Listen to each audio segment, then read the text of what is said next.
Steve now only has 3 cans of emergency water left, and his body's toxic salt levels are pushing his sanity to the limits. The physical part of me is going, hey, there's water over there, let's go snag that. But there was that overbearing rational part of me that was going, no, I don't care. Unless, you know, you are dying, you're not getting into that right yet.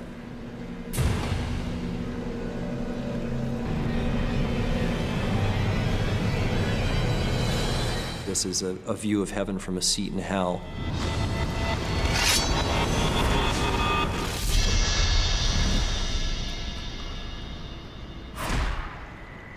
Alone on the ocean for over 70 days, Steve's body and mind are now shutting down. His only hope is to reach land. I expected to see the islands like days and days before now.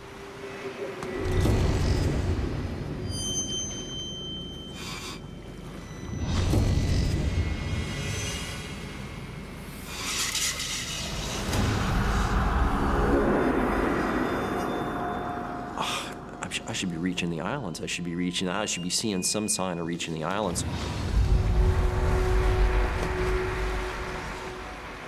But then Steve has a shocking realization. If he's miscalculated his position, currents will sweep him back into mid-ocean and certain doom. Maybe I'm way north of the islands, next stop England, you know, 8 months from now.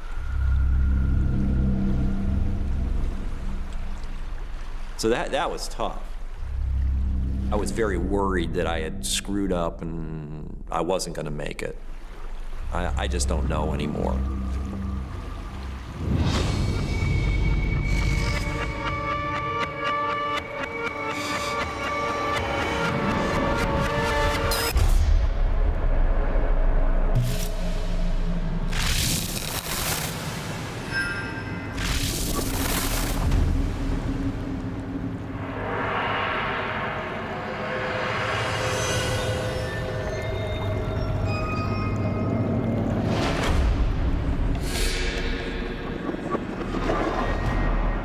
Maybe I'm dead. I've never been dead before. Maybe this is what it's like, and this is what I deserve for my shabby life, and maybe I'm just gonna be floating around out here forever.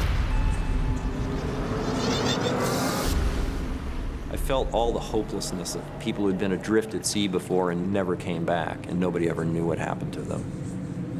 And here I was amongst them, and I could kind of feel them all around me. It just was a horribly desperate feeling.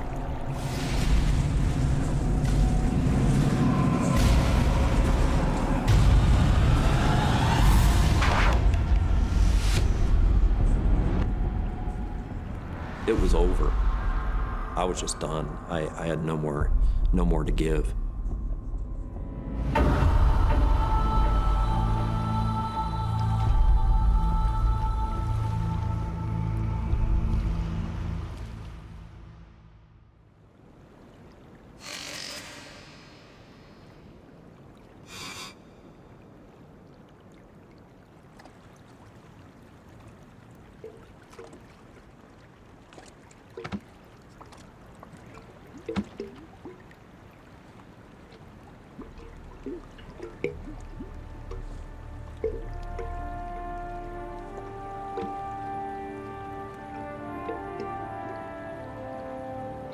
All of a sudden, it was like all kinds of crates and bottles and plastic.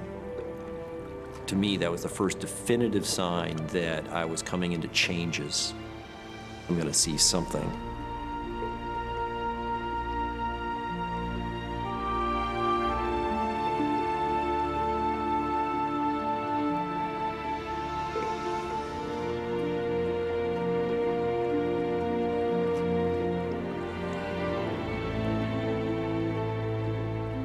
The sun rose. It was like, pff, there's an island in front of me. I couldn't have been more than 10 miles out.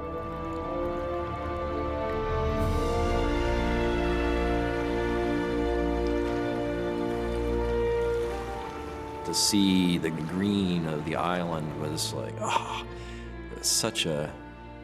it was intense.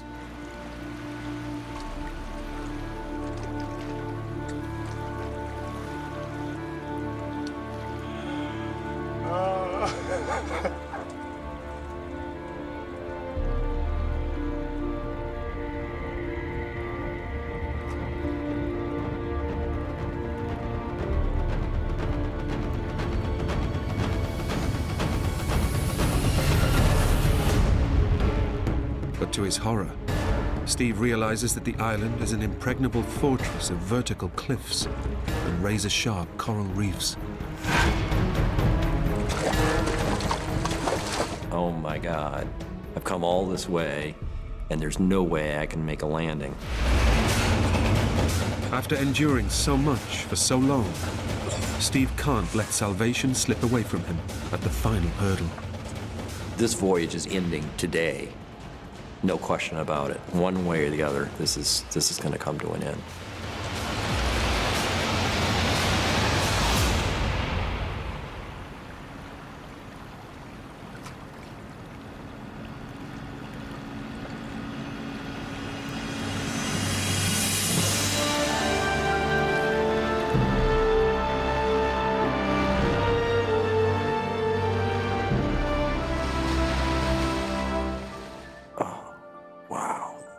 That's great. Somebody's actually, I couldn't believe somebody was actually out there.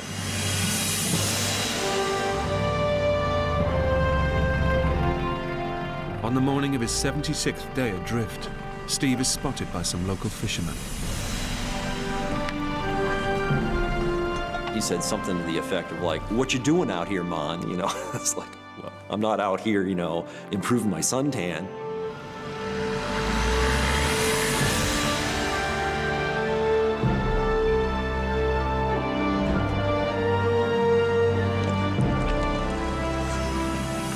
My senses were like plugged into an electric circuit somehow. They were all amplified so that every color was like really, really vibrant and every smell was really, really intense. It just was like heart-wrenching. It was so beautiful to me.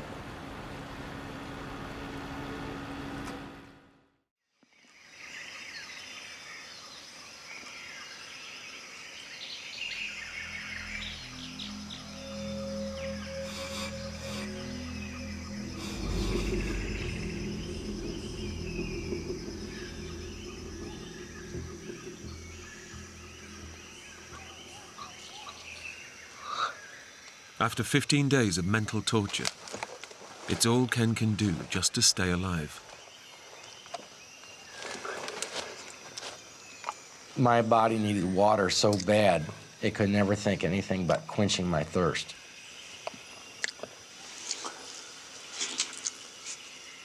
It's a very strange feeling, this stress from not being able to drink, not being able to eat, not being able to find your way out. Ken no longer worries about being rescued. Instead, he spends his time catching flies that bite him and feeding them to ants. And from the stress, there was some sort of relief by watching ants eat these flies. It was a revenge. But, like the flies, Ken is now part of the jungle's food chain, and his own dying body will soon be its next meal. The vultures I began to see 2 or 3, then there was 4 or 5, the next day there might have been 5 or 6. I began to use the vultures as a way to try to signal somebody. And I would kind of lay down and twitch a little bit to act like I was something that was dying to try to get the vulture's attention, to get them attracted to, and that was a way to signal somebody by air because I had no other means to do so. But it just didn't work out like that. It was another disappointment. I realized I was going to die there. Entire days pass by. Instead of trying to find a way out of the jungle, Ken's becoming part of it. Now my clothes are nothing but shreds. I haven't shaved in 2 or 3 weeks. You know, I'm matted with dirt. I have no shoelaces. Ken is still only alive thanks to occasional mouthfuls of stagnant water. He's physically and mentally broken.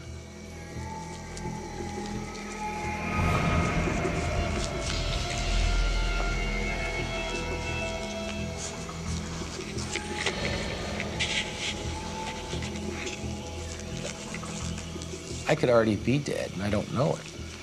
What if I died 3 days ago and My spirit is here wandering around, and this is my destiny of eternity, is to wander around in this jungle.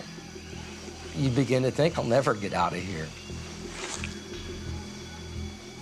After 18 days missing, even Ken's friend Kathy is starting to doubt he can still be alive. I'm really to the point, like, you know, this is getting hopeless. I mean, it hurts so bad to think that this guy could possibly die.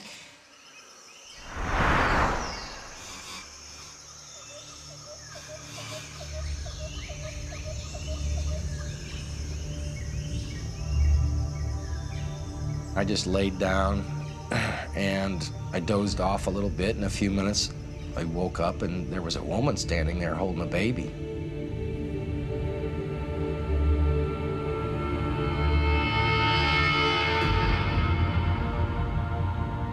Some people say that whenever people are lost, sometimes they'll see the Virgin Mary. It gave me such an adrenaline rush when that happened. It gave me more confidence. I'm gonna walk out of here. I'm gonna walk out of here. I kept visualizing that in my mind over and over and over again. I wasn't gonna sit down and die. I was gonna keep walking until I died. And if I couldn't walk anymore, I was gonna crawl until I got out of the jungle.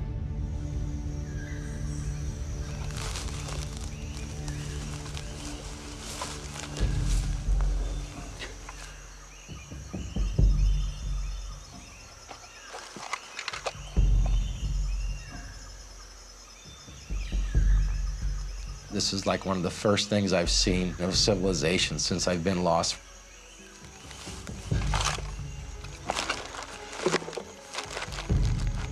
Say I was hallucinating, maybe I could have been, but it seemed all way too realistic.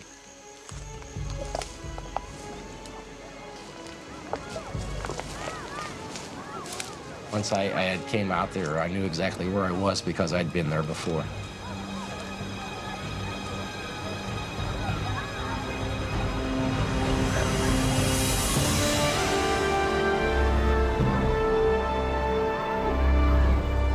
Right at the beach in Cozumel, at the north end of the island. I was ecstatic. I'm not lost anymore. I made it out alive.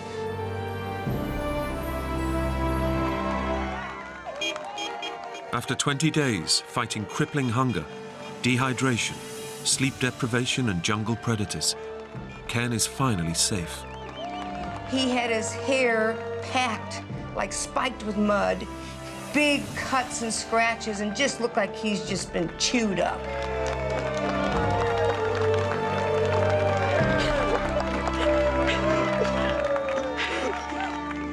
I felt really bad because she started bawling, and that made me start bawling.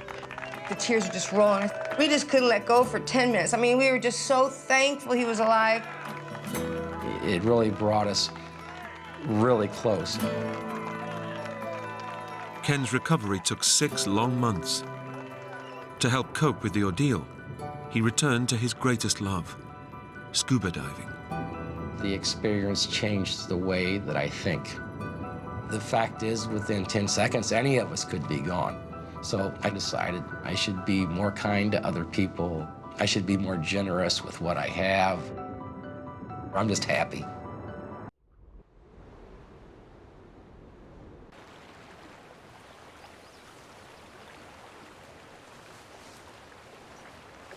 After a fitful night's sleep, Blake confronts the bleak reality of his situation.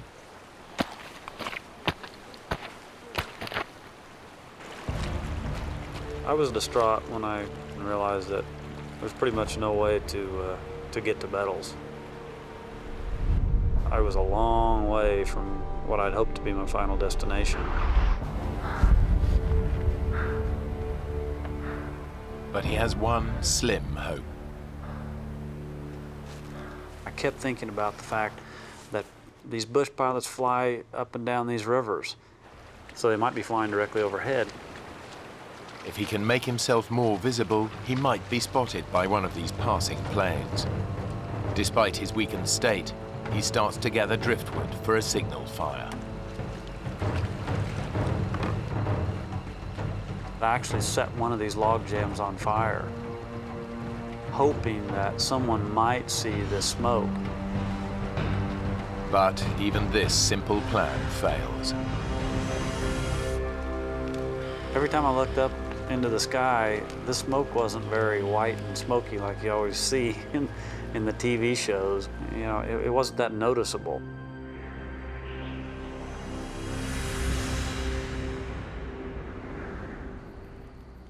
It's Neil's third night alone in his brushwood shelter. I guess a spark jumped from the fire.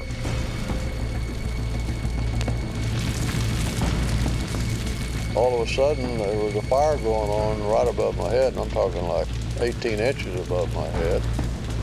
So I had to get out of there fast. He can only watch, helpless as his precious shelter burns to the ground.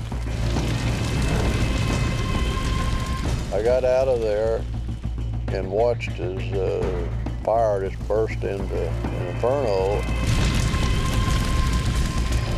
Neil knows he must save part of it to light a new fire. Without it, he'll be freezing cold and have no protection from prowling predators.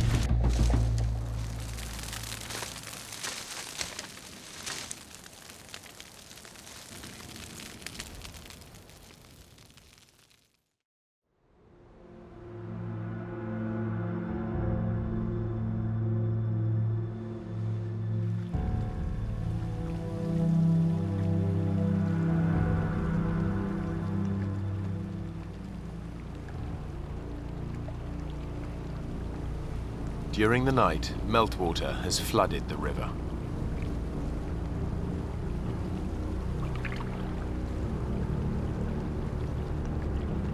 Blake realizes he could be in danger.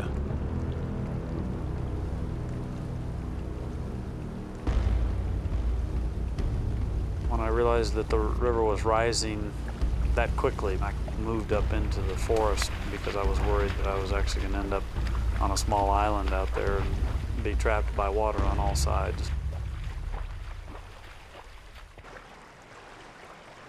Upriver, Neil is exhausted and hungry. His precious shelter was destroyed in the fire, leaving him exposed to the risk of a freezing downpour. Now daybreak brings a new enemy, the blazing sun. The sun was coming down pretty hard, and there was essentially no cover. He needs to build a new shelter. But it's becoming harder and harder to carry out even simple tasks. Ow! There's only so much punishment a 65-year-old body can take. After 3 days without food, Neil is weakening. Blake's decision to hike for help has backfired. Now his actions could cost his father's life.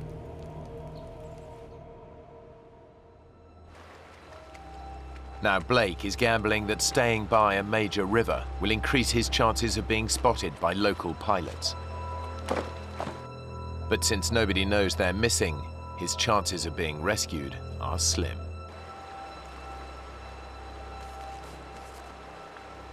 I was definitely depressed about the situation that we were in, especially because I had so much time to think about it. Blake endures another day and night helplessly waiting. His constant fear that his dad hasn't survived his ordeal.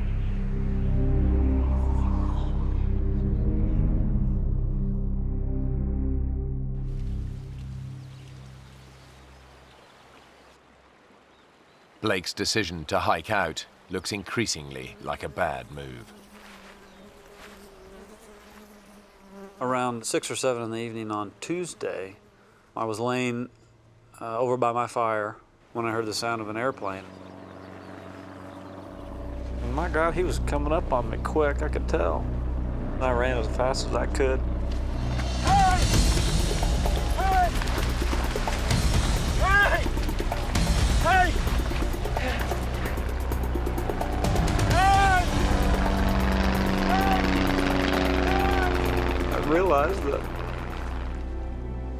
He spotted me. He spotted me. Hey!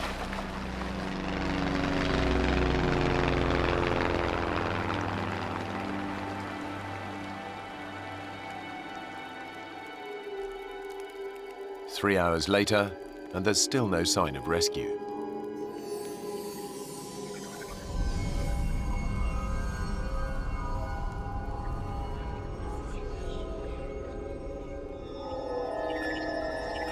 Boy, after a while, I started thinking, did I just hallucinate? Did I imagine that plane? If help doesn't come soon, Blake knows they're as good as dead.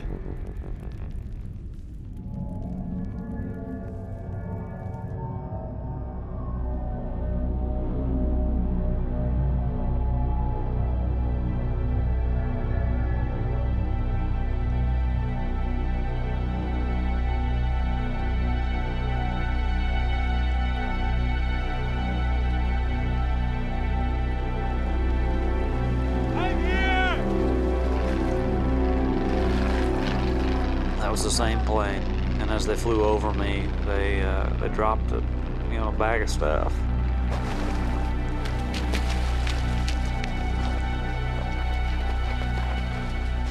The bag contains supplies and a walkie-talkie. I turned that radio on. I kind of told him what had happened. There's only one thought on Blake's mind. Please hurry! You gotta go find my dad! He's 15 miles upstream. There'll be a fire going. Just see a fire. The pilot launches an aerial search for Neil. And Tango, where are you guys at? Okay, we're gonna head north. A plane reaches the right area within 10 minutes. Neil's camp should be easy to spot. But when the pilot reports back to Blake, the news is bad.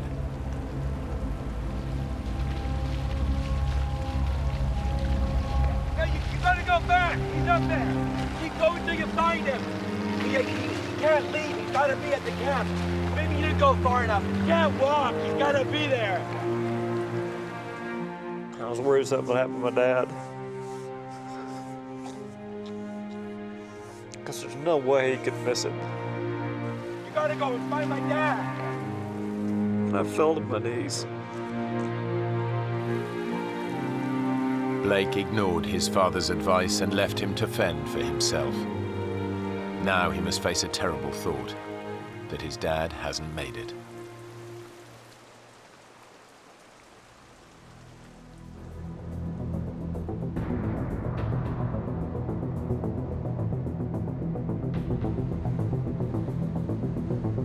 The aerial search continues. But in such a vast wilderness, Neil's camp is proving hard to locate.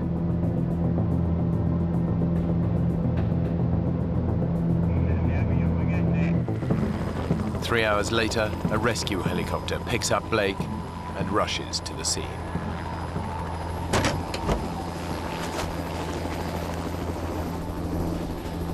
Neil! Neil! You okay?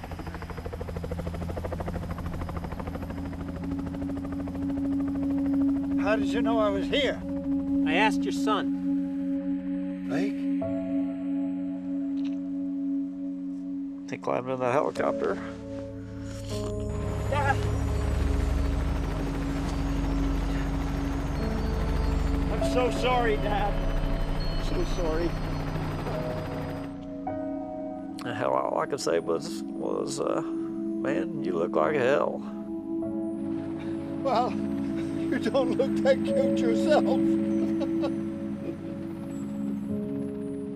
I was very happy to see him, very, very happy.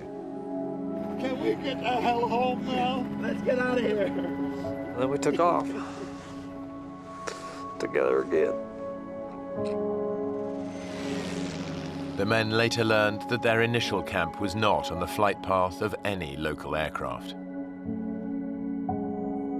If Blake hadn't tried to hike out to Bettles, he and his father would almost certainly have died. After the accident, Blake moved his family back from Alaska to Oklahoma City to be closer to his mum and dad. He now runs a GP practice there, while Neil continues to run his building management firm. Blake and Neil still regularly go hiking together, but they've never gone rafting again.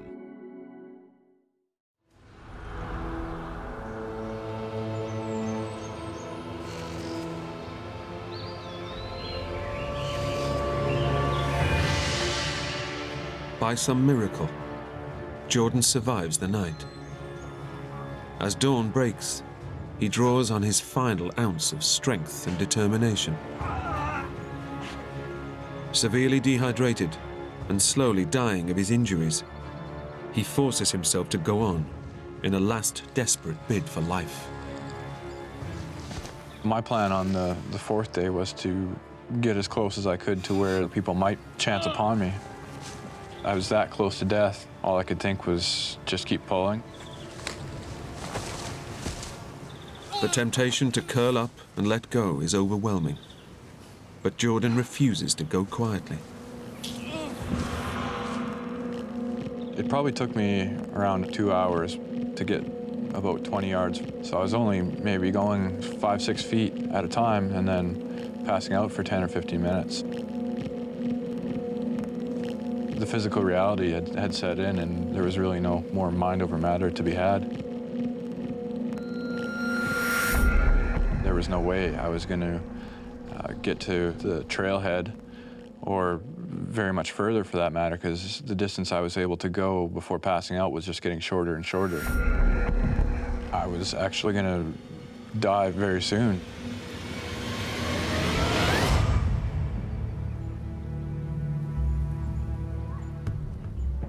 Then he hears voices.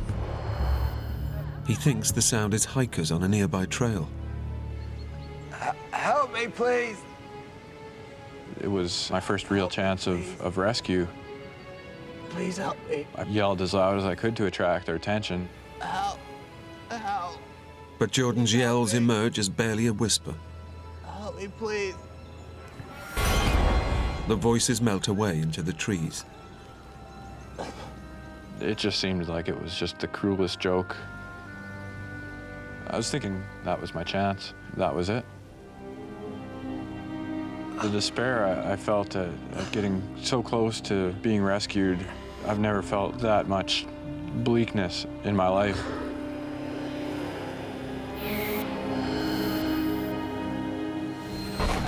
He starts to slip in and out of consciousness, dreams and reality blurring into one another.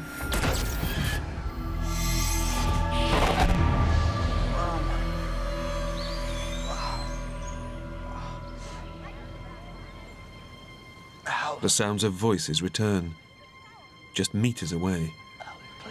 I started yelling again. Help. Help me, I just please. yelled and yelled at them. This time, Jordan can actually see hikers through the trees. But they're getting further away. Every step they were taking my survival with them. Please help me. The last two people in the group were probably about 2 steps away from being out of sight behind these trees. And there was a lady in an orange rain jacket, and I could see her stop and sort of cock her head, and she obviously had heard something. She started looking around and took a few steps back in my direction and finally saw me.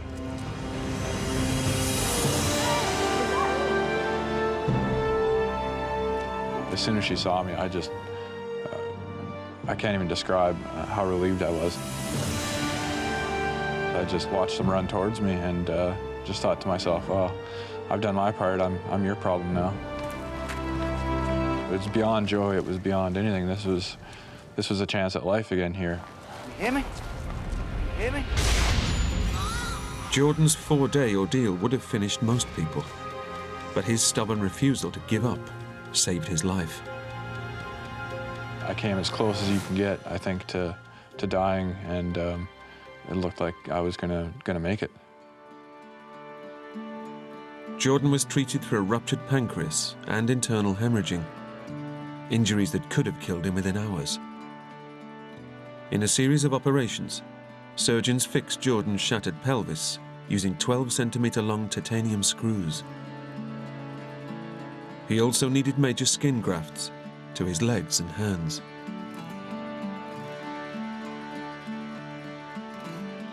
Jordan recovered fully and enjoys life at home with his family. He lives every day as though it's his last. The only guarantee that we're given is that we will die. We can't pick when or how. The only thing we can affect is what we do with the time that we're given. I see my life now as something that is not to be squandered, even in the smallest amount.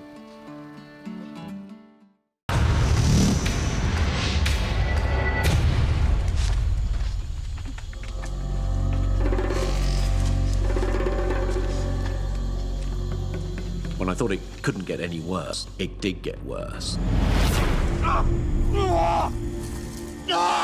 I lay on the forest floor, racked by pain.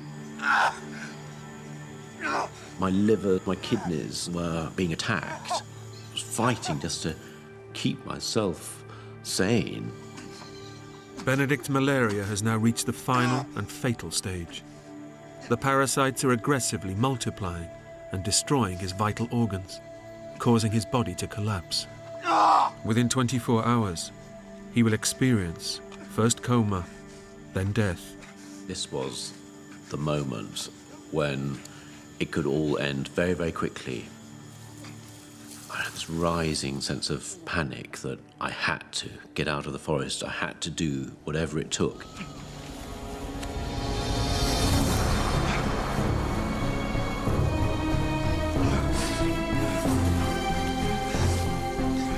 Whatever happened, I had to keep moving.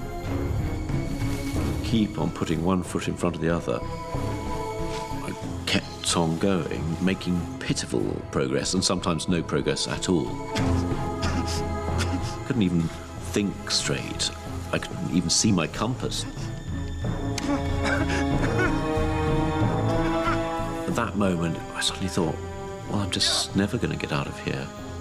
It was just too big to fight. And I was losing that fight.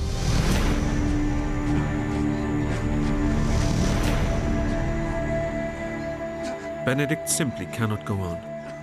He's just too weak, too ravaged by disease. It was a terribly lonely moment, thinking this is the end.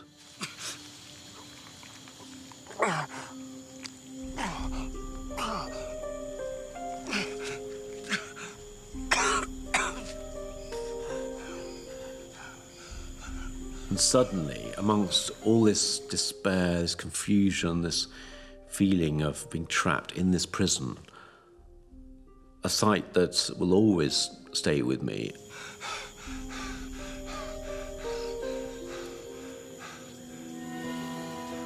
I saw this cut branch.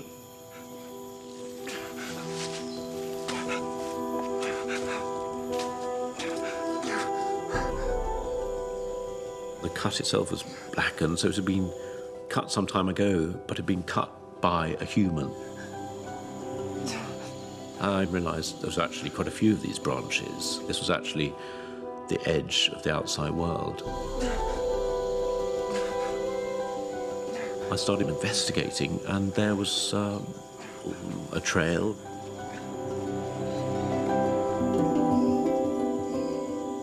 And then the extraordinary thing of just seeing daylight, and it's still emotional to me, just this reconnection with the outside world.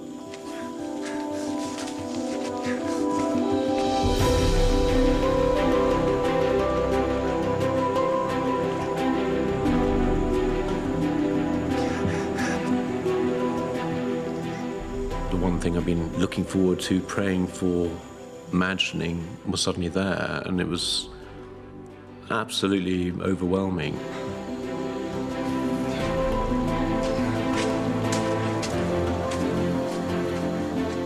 And I found myself in the back of a garden. There, ahead of me, was a little hut, and there was a little man in front.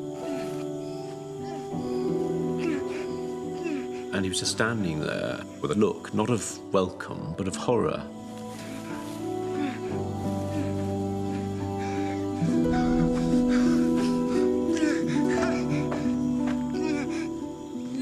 And that was my last memory.